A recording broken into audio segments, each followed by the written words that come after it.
Good morning. My name is Cheryl Woodard, and I'm one of the meditation teachers here at Ecumenical Buddhist Society. And today I want to talk about not too tight. Um, People often find when they first try it that meditation is harder than they expected it would be. And looking for peace and quiet, they sit down to meditate and instead feel awkward and uncomfortable. One of my teachers said, you can feel like a heavily loaded donkey trying to walk across ice. On dry land, the donkey is skillful and competent and sure-footed, but on ice there's no foothold, and so the donkey loses all of its capacity to balance the load on its back and ends up feeling clumsy and uncertain. And that feeling, when you're starting to meditate, is just a reflection of the foreignness of it.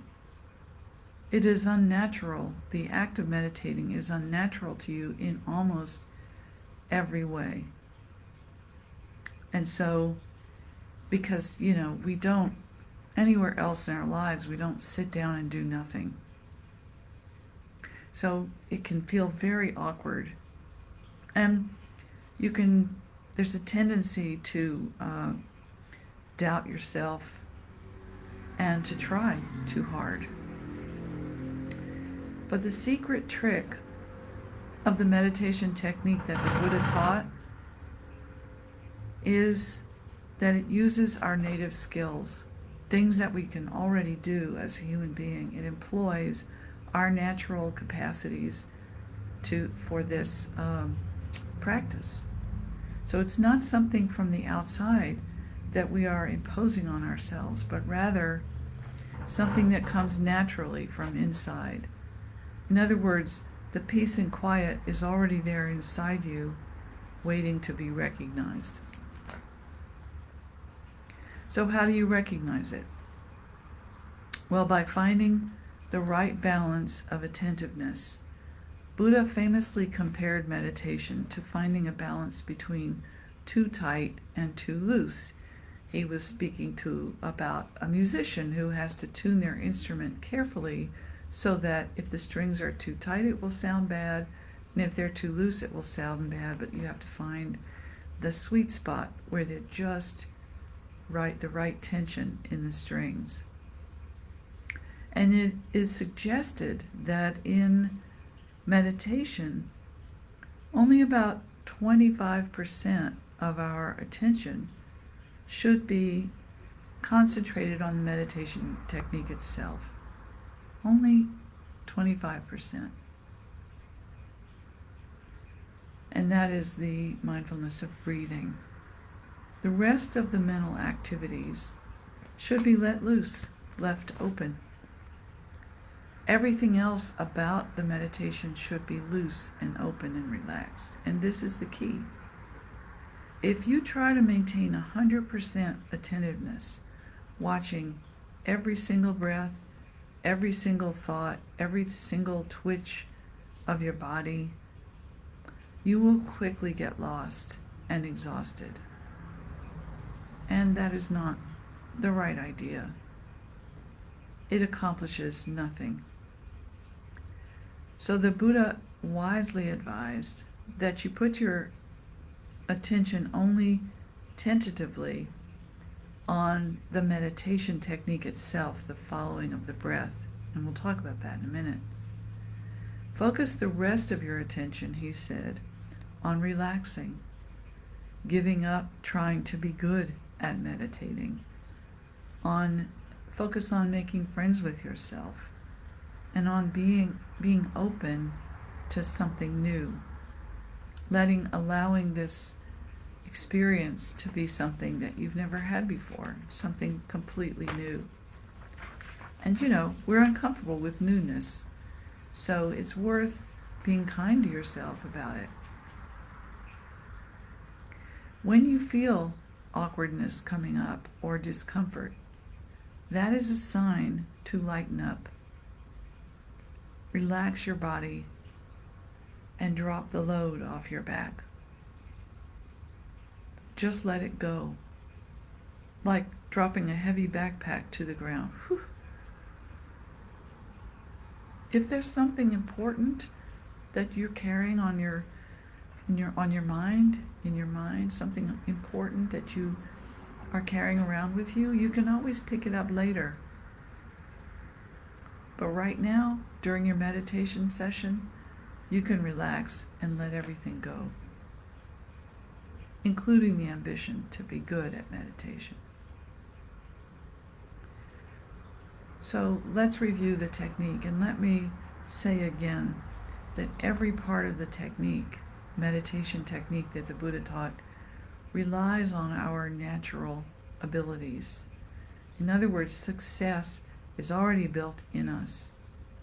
You know, like a tree, a seed, an acorn, sorry, let me get the picture right. An acorn contains an oak tree, and you contain a fully realized Buddha.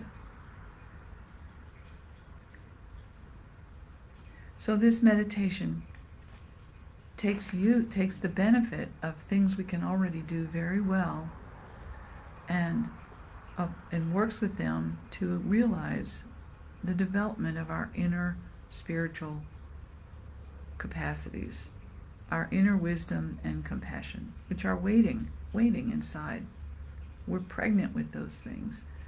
They're waiting to be invited out. But it's not a forced process. It's a very, very gentle process. So let me review the technique. It has 4 parts: settling, opening, observing, and softening. SOOS. Settling is making the time and space for meditation, a comfortable environment without distractions, a good seat that supports you well and makes it easy for you to relax your body. And here we are using the body's natural capacity to settle down and rest in place. And you know, your body does that all day long without even thinking about it. You sit down to watch the news, you settle down into your chair. It's just that simple. So you do know how to settle, and it's something you do all the time. The next part is opening, and that involves noticing that your body is breathing. And here we are tuning in a little bit to our natural relationship with the space around us, to how effortlessly our breathing body is drawing in freshness and exhaling staleness, and how we're open, always open, and always relating to the space around us. And so in this point of the meditation, we're simply noticing that openness, that spaciousness, and that you're not just a little box inside of the top of your head.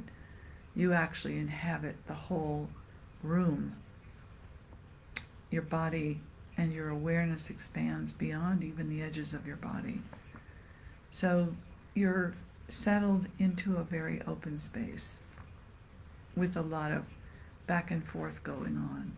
That's already happening, and all you do is notice it, okay?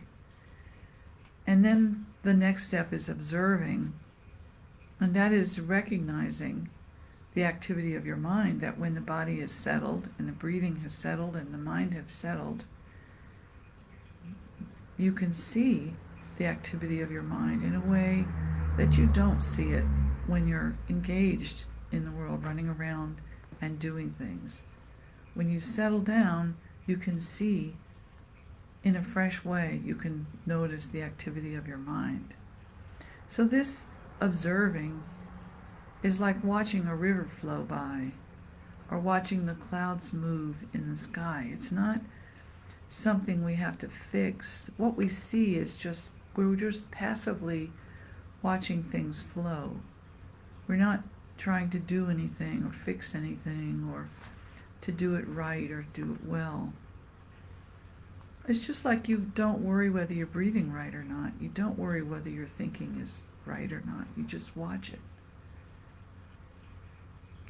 And in this case, we're using the mind's natural ability to quietly know what's happening without effort. And this is the loose part. This is the place where it's important to stay loose. And sometimes you have to go back through the settling and opening and observing parts over and over again, because you do get carried away. You do fall into the river and float away, and then you have to climb up back on the bank and sit down.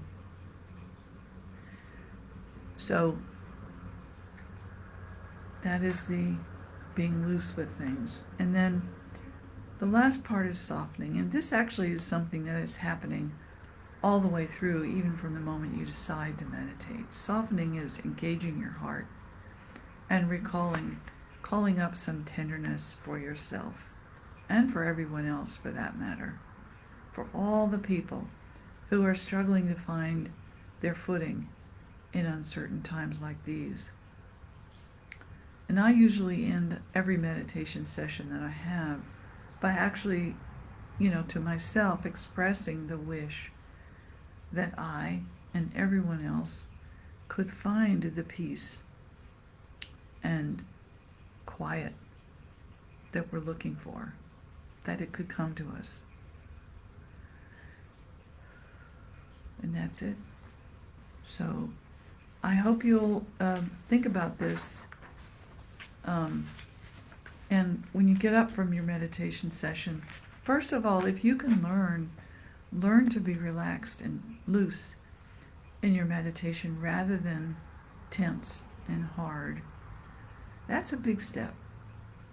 And so see if that helps you, if the idea of trying it with a loose-handed reins, gentle, peaceful. And then as you go about your day, after you've meditated, when you're out in the world or whatever, also think about aligning yourself with looseness. If you feel at any moment, if you feel yourself getting tight, or you notice that your load is heavy, you can just imagine dropping it, just for a brief minute. Just imagine dropping it, letting it go, and being kind to yourself. And that is really the essence of meditation in a nutshell. You can do it all the time. Before long, you can become the world's best meditator without even trying. So I hope this is helpful to you. Until the next time, I hope you'll practice, this looseness, this sort of freshness about meditation. And here, come to EBS. It's always easier to settle down if you're in a room with other meditators. That's just a reality. So if you can make it down here to one of our programs, you should do that. Everything is listed on our website on the schedule page. And right now I'd like to point you to the news page on our website, because we're in the middle of a major work on our buildings.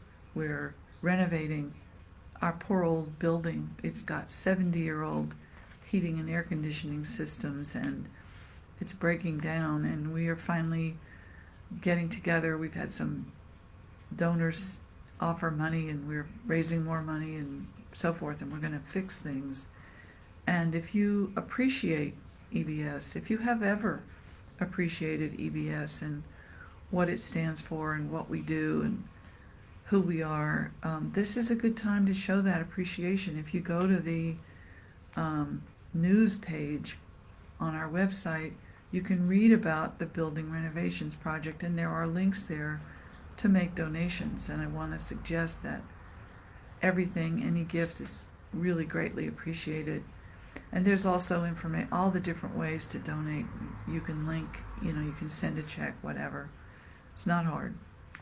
And we will appreciate you, and if you appreciate us, this is a chance for you to show it. So thank you this morning. Until the next time, I wish you all the best.